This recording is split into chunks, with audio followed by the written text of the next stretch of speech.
Arizona Governor Doug Ducey has declared a state of emergency in the town of Mammoth. Monsoon storms damaging their water supply and left the town without potable water since the end of July.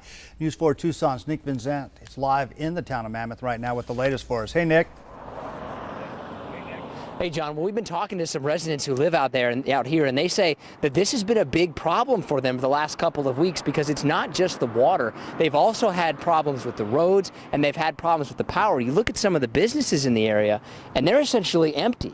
We talked with one business says they've lost about 80% of what they would normally do just because they can't really get things up and running. Now, what Governor Doug Ducey's proclamation that's going to go ahead and do, it's going to free up around $200,000 for the area that they can use to go ahead and fix the water, fix the roads, and get that power running consistently, because they say that they really haven't been able to have that. It's just been on again, off again, and they're hoping to get that fixed. Back to you.